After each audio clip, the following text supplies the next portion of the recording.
Again? Boy, she doesn't give up. You're mad at Dorian. And y'all have every right to be. So do I. But what she's trying to do tonight is a good thing. What? Fooling the Riveras into thinking she's not a monster? Trying to make amends. She's trying to make things better for Markko and Langston. They're such nice kids. Look, Ray left town and she got drunk and said some things she shouldn't have, but those kids shouldn't have to pay for it. She did apologize. We're still waiting for an apology. Something a little more heartfelt than, well, okay, I'm sorry, all right? Well, so you're all just gonna sit here and be stubborn while Markko's happiness is up for grabs? My wife is very dramatic. Markko is a good kid. He gets good grades, and he works his fanny off here. He loves that girl. Langston is his life, and if his parents won't let them be together... All right. Y'all can turn your backs if you want, but I, for one, am going to Dorian's tonight. For Markko's sake, I'm going to march myself over there and let bygones be bygones. And what's more, I am not going over there empty-handed. You taking a wooden stake? Good girl, straight through the heart. I am taking my kind of weapon, my key lime pie.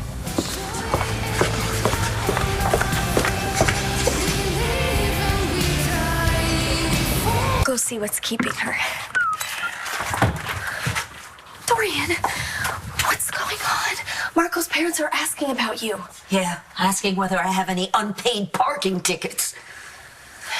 We can stop all this. We could just explain. Right. Admit that the people who I've wronged aren't going to forgive me. I won't do that. Absolutely not. Dorian, reality check. Okay, Mo and Noel aren't in the kitchen. Sean isn't upstairs. And Mrs. Davidson and Mr. Banks are not coming. Honey, I swore to you I'd make this right. And by heaven, I will. How? Markko's father isn't trying to hear anything anybody has to say. So, what's up? My parents are getting antsy. Once more into the breach. Come on, kids. All right. I hope you brought your appetites with you because we have a fabulous feast awaiting you in our dining room. Shall we? Have your other guests already arrived? Are they seated? Then now here are they. Well, the truth is that I ruined the first pie I made and had to whip up another one. So sorry I'm late. It's key lime, your favorite. Buenas noches, señor y señora Rivera. Es un placer conocerlos. Su hijo Markko me habló mucho de ustedes. Él es un regalo para nosotros en el Buenos Días Café. Ah, muy simpática. Muchas gracias. Es la verdad, señora Rivera. I can already see where your son gets his good looks and intelligence from. Again, so sorry for the delay. Dory's just crazy about my bacon. And where is your husband, Mrs. Stubbs? You mean Mo? Will, Right Mo... Evening, everyone. Mo. Mo?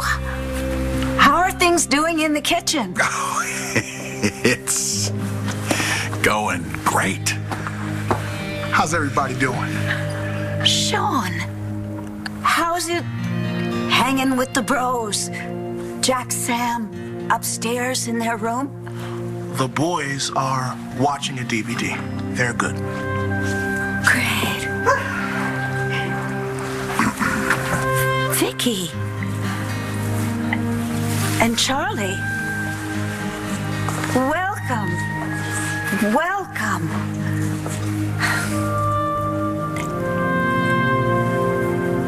Took you so long. Oh, of course. You were getting the wine I asked you to get. The wine, Dorian? The Sauvignon Blanc.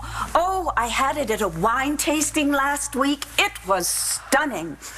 Sorry, Dorian. We looked everywhere. Couldn't find it. Oh, well, thank you so much for searching for it. I have to question why you would ask Mr. Banks, of all people, to buy alcohol. As I recall, you mentioned you were an alcoholic. In recovery, yeah. And you drugged him unconscious? Poured alcohol down his throat? What kind of person does these things, Dr. Lord? What kind of doctor are you? Actually... Yeah, it's a little hard to explain.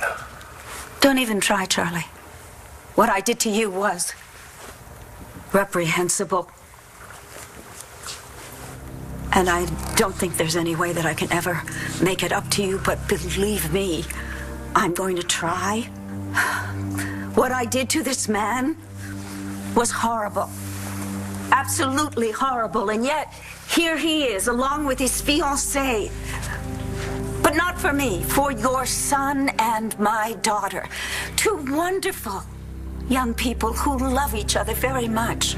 You invite us to your home so you could lie to us? Deceive us? Vámonos! Geraldo! No! Not so fast.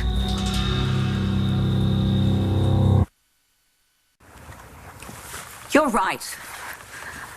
I invited you into my home under the mistaken impression that I could charm you into accepting me and therefore, by extension, my daughter. I wanted you to forgive me for the way I behaved at the graduation party. I was in a great deal of personal pain. I drank too much and, well, we all know the rest of that story.